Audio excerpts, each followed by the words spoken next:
The Atlanta Braves will have a chance to win the World Series tonight in Game 5 in Atlanta as they go up against the Houston Astros after a dramatic come-from-behind win in Game 4.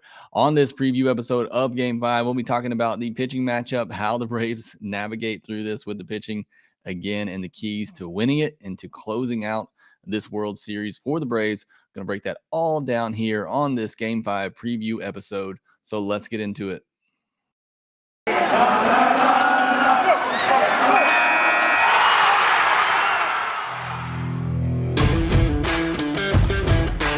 Hey, this is Stacey Gotsoulias, DC Lundberg, Ryan Finkelstein, Taylor Blake Ward, host of Locked On Yankees, Locked On Mariners, Locked On Mets, Locked On Angels, and you're listening to Locked On Braves. Locked On Braves, Locked On Braves, part of the Locked On Podcast Network.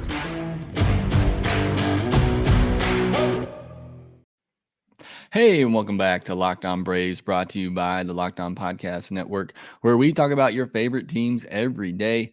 I am your host, Jake Mastroianni. You can follow me on Twitter at ShortstopBall. Check out my bio there to see everywhere I am covering the game of baseball, including the Braves, in written form over at tomahawktake.com. Also, make sure you follow the podcast on Twitter at LockedOn_Braves. And you can subscribe to the Locked On Braves podcast wherever you get your podcast, and subscribe on YouTube as well. Really starting to gain a lot of momentum there. So I appreciate all the subscriptions, all the views on YouTube. So please go out there, continue to subscribe, continue to watch us there, or listen to us on the podcast wherever you want to listen. Doesn't matter to me, but I appreciate all the support. It's been really great to see all the support in the World Series that we've been getting here on the podcast.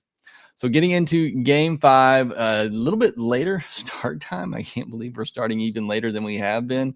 But an 8:15 p.m. Eastern start on Fox for Game 5 on Sunday night.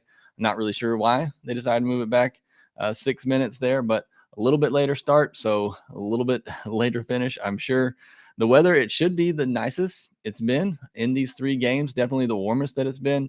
Doesn't look like, knock on wood, there will be any rain in the forecast. I know right now it's lovely outside, so hopefully it stays that way.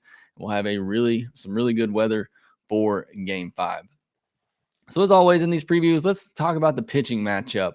And the Braves have decided to go with 25-year-old lefty Tucker Davidson for Game 5. Yes, that is who is going to be trying to clinch the World Series for the Braves in Game 5. It's going to be Tucker Davidson, a really good young prospect. Made his debut for the Braves in the 2020 season. At the end of that 2020 season, after the Braves had already clinched, they gave Tucker Davidson a look. It was not a very good look. He walked 4 batters in an inning and 2/3 against the Red Sox, so not a great debut for him there, but bounced back this year and had some really good starts for the Braves. Overall, he had a 3.60 ERA in 4 starts with 18 strikeouts and 20 innings pitched, but you look at his first 3 starts that he had this season, he went 6, 5 2/3, and 6 innings in his first 3 starts this season. So that's absolutely huge, especially as the Braves are thinking or trying to get some length out of him in Game 5, as I'm sure they are. He gave up 3 earned in his first start this season, but he gave up nothing in his next 2 starts. Then in his 4th start, again against the Red Sox, who apparently are going to be his Achilles heel for his career, he got shelled, gave up 5 earned over 2 1/3 innings, but he was clearly hurt in that game, ended up leaving that game with shoulder tightness and was shut down for the rest of the season. He did manage to throw a rehab game for Gwinnett on October the 3rd.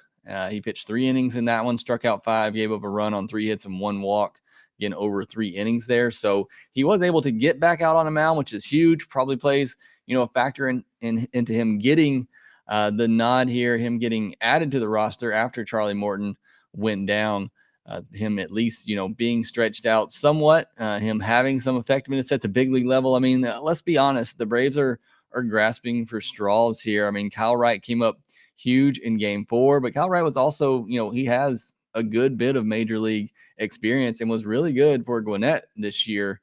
So yeah, it was still unexpected from Wright, but still, I mean, at least he has that moment. I mean, he's pitched in a postseason game before. This will be Tucker Davidson's first postseason experience.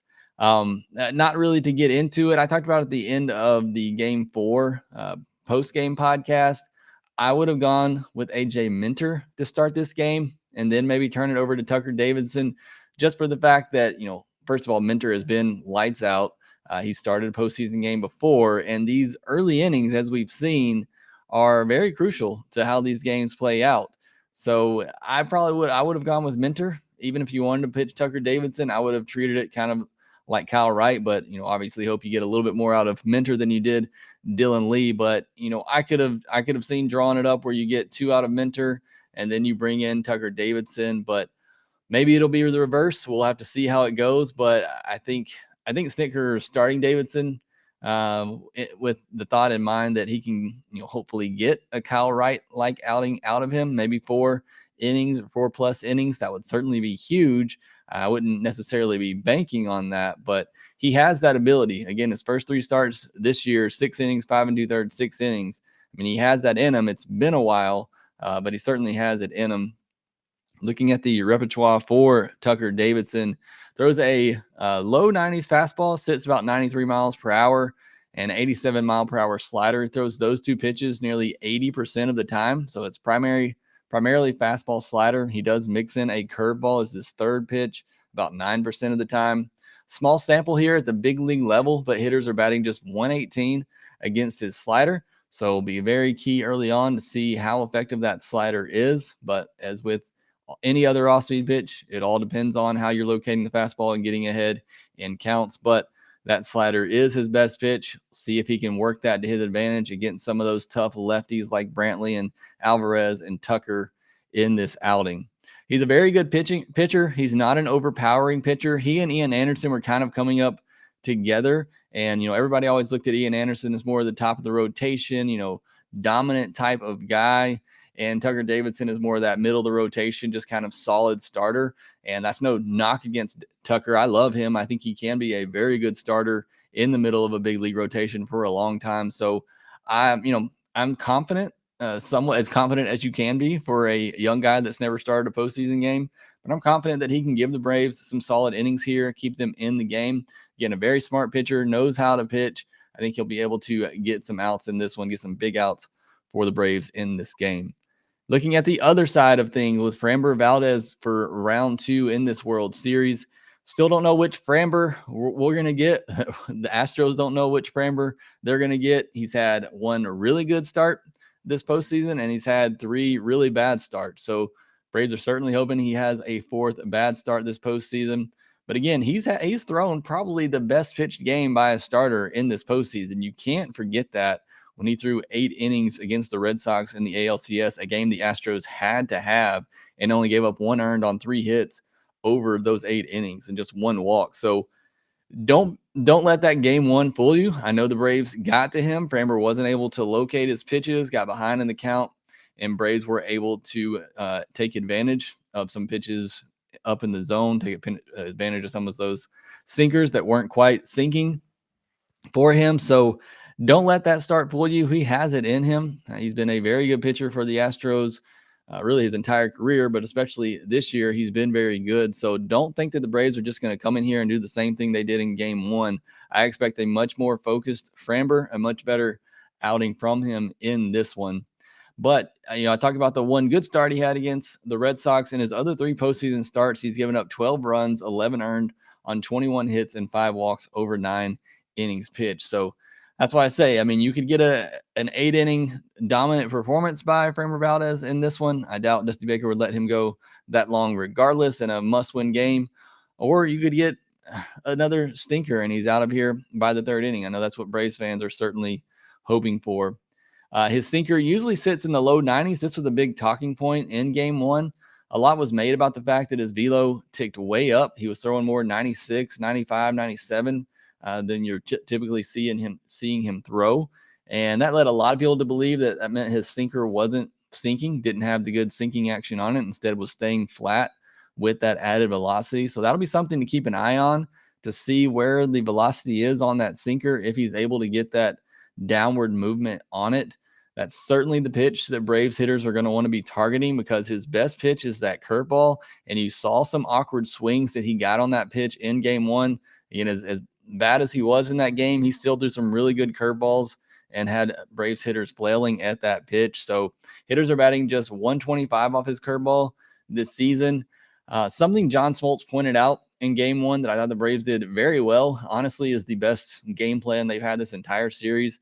I've been very harsh on this offense, and for good reason, I think, because after the first 3 innings in that game one, they really haven't done a lot, and the approach at the plate really hasn't been what we saw in the first 2 series of the postseason. So hopefully they get back to that in this one. But what Smoltz pointed out that I thought was very good, and it looked like what the Braves were doing is laying off anything that's starting, at the waist or knees, because with either whether it's the sinker or the curveball, it's going to be diving down out of the zone. Instead, waiting on something that stays up, that starts up in the zone and going after those pitches. And it looked pretty clear. That's what the Braves hitters were doing, knowing to lay off anything that started, again, belt or knee high, just lay off those pitches and then wait on Framber to get the ball up. Seemed like a very good strategy in game one.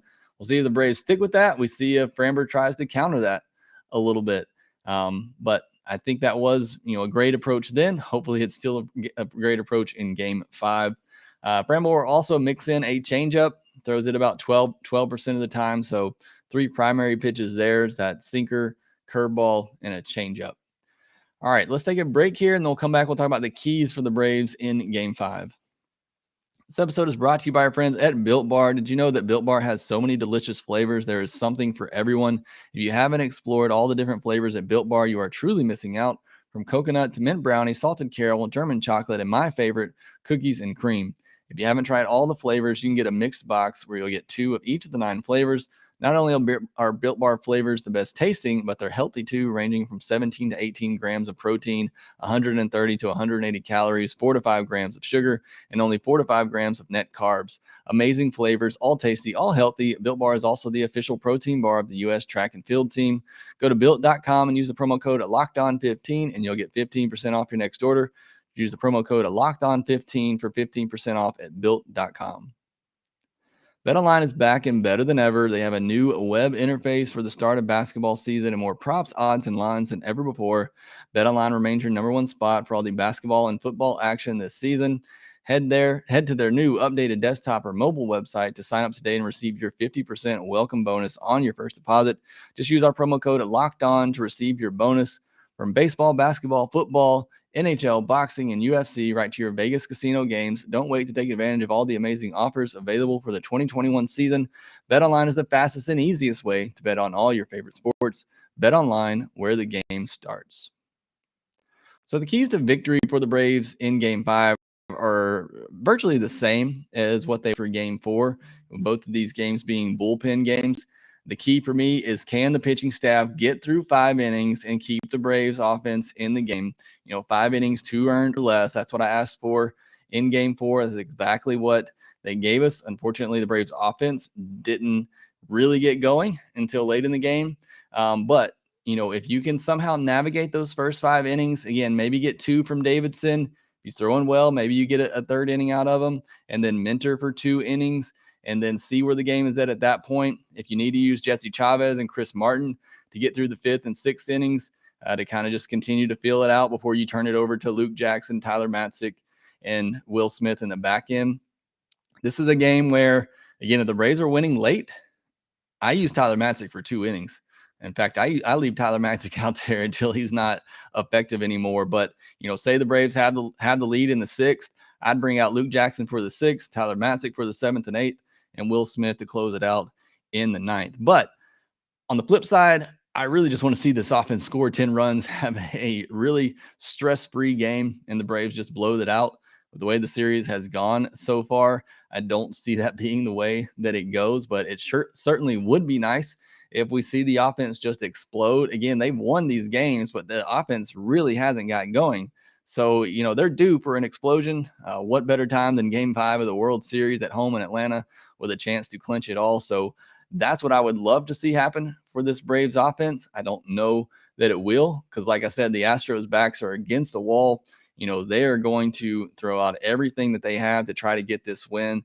If Framber doesn't have it early, Dusty's not going to hesitate to go to his bullpen, and he's going to go to his best arms. You're going to see Yimi Garcia, Ryan Stanek, Christian Javier. He'll be looking for a bounce back performance. I did mention in Game 4, Presley threw 33 innings. So I question whether or not he'll be able to go multiple innings in this one, but you'll probably see him. You'll see Phil Matten again. So, I mean, Dusty's going to pull out all the stops, use all his best pitchers, no holding back. They have to win this game, but still, hopefully the offense can get out to an early lead, allow that pitching staff to kind of settle down, get through those early innings, and then turn it over to those guys in the back of the bullpen. But as far as the Braves pitching, the way I would play it, again, hopefully Tucker can give you at least 2 innings. If you can give you a third, that's outstanding, because then I would give AJ Minter 2 innings. That gets you through the first 5. If not, then maybe Tucker for 2, Minter for 2, and then you use Jesse Chavez and Chris Martin to get through the 5th inning, and then kind of see where you're at before you decide whether or not to go to Jackson and Matzik and Minter there. So for me, that's the game plan for the Braves. Try to get an early lead. Pitching staff, piece the pitching staff together with Tucker, Minter, Chavez, and Martin through the first 5 innings, keep them at 2 runs or less, and then turn it over to Jackson, Matzik, and Smith in the back end, because you have the travel day on Monday. So, I mean, the Braves can kind of go all out in this one too. I mean, I know those guys have pitched 2 days in a row already, but Snicker can kind of afford to go all out in this game as well, with the travel day coming up and Max Fried coming and looming in game 6. You got to figure you're going to get at least 5 out of him. So Snicker can kind of push his chips in as well if he sees a path to try to win this game. So that's the keys for the Braves for me in game 5. As far as the prediction goes, again, on paper, you would think this game heavily favors the Houston Astros. They have their best starter on the mound that isn't injured.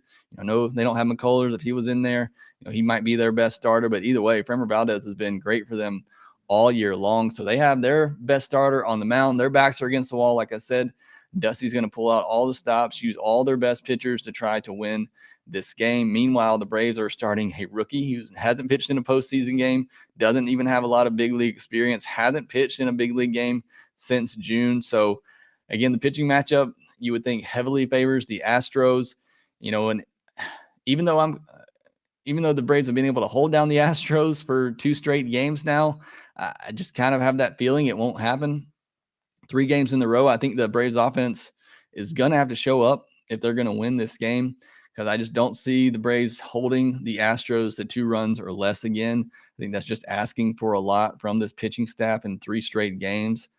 And even though I feel comfortable with Max and Ian, waiting for potentially games 6 and 7, I think the Braves really need to try their best, and I know they will. They'll try their best to win this game and clinch this in Atlanta. Do not want to go back to Houston and just even, mess with that possibility of them back in their home ballpark with momentum, after winning game 5.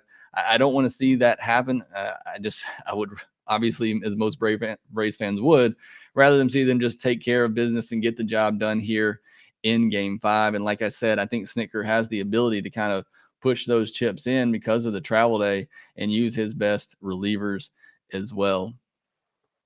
So again, all that considered, I've picked against the Braves in most of these games in this series, so I'm not going to go away from that now because that trend is apparently working.